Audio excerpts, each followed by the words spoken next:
So we're talking about online, and you talk about it in your book. Has you set up online time as a reward after you are caught up with your household and your real life relationships, which I love that to kind of to make that the carrot dangling versus something you're using for procrastination, right?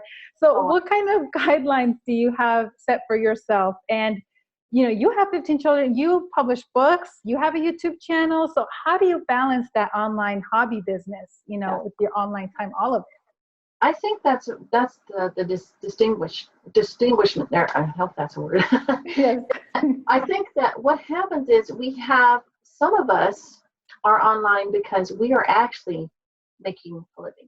Okay, I'm thinking about some of the bloggers that are single moms and they homeschool their moms, and so their online business is how they support their families.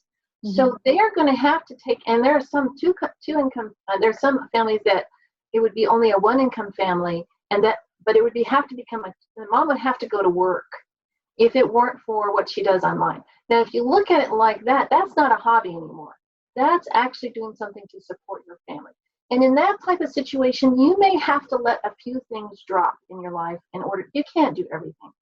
Right. So like some of these moms, they might have to have more convenience foods that they eat, or they might have to have someone in help them clean, or there might be some things they have to drop in order to get that done. Some husbands do all the technical and all the camera and everything, so they don't have to do that. See, there are different trade-offs, but I think that if you're going to do it as a hobby, then you need to keep that hobby in its place.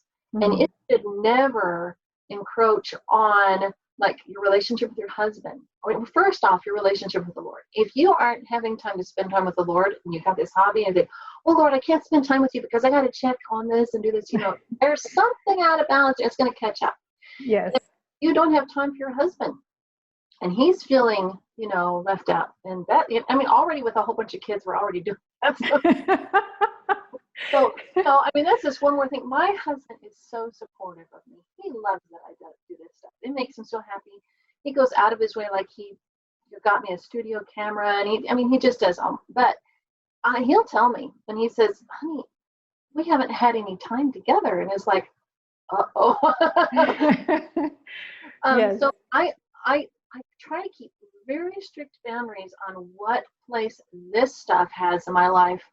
And I have standards that I have. I have to make sure if my people aren't eating right, there's something wrong because of what I do. It's something wrong with that.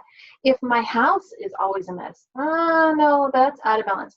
If my kids are acting if kids get whiny and they act up a lot when they're not getting your full attention. Yes. It's just, and when I see that happening, I'm going, whoa, there is something out of balance. And I take these things and I go, Lord, I don't want my hobby, which really it's not really at the level where I'm really making a lot. I mean, it's like 25 cents an hour, Yes, I understand. right?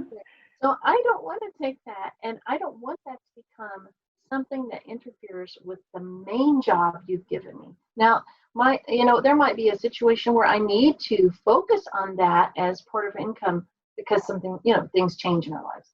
But at this point, this is what God's given me to do. And my primary job is to be a wife to my husband and a mom to my children. And so that's where it's at. Yes. And do you find that, your hobby, the things that you do, it's a great outlet for you? Just, is that important for moms, you think, Sure. to Oh, find something? absolutely. Oh, no, all work and no fun makes Jane a really dull girl.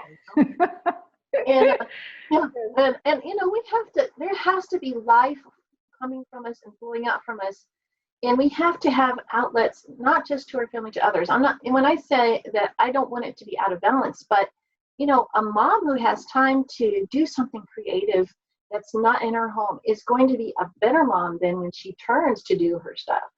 Because I think sometimes we can get like in a bubble, and if we get too focused only on this area, we get kind of sick, Yes. and we are not really healthy. And we start like we'll take little tiny gnats in our lives of people, and we'll project things on like our husbands and our children that really don't matter because that's all we have to think about. And Yes. so and it ends up making everybody more uncomfortable. And everybody, that's why I think everybody's really happy for mom when she has something like this to do, it also, it just, my kids are happy that I do this. My husband is happy that I do this. So they see it as a positive thing. As long as I keep it within those bounds, I think it's good. Yeah. And so, like you said, you have little things where, if you start to see things, oh, that's like the red alarm, the little bell. Okay, I need to kind of scale it back. Woo!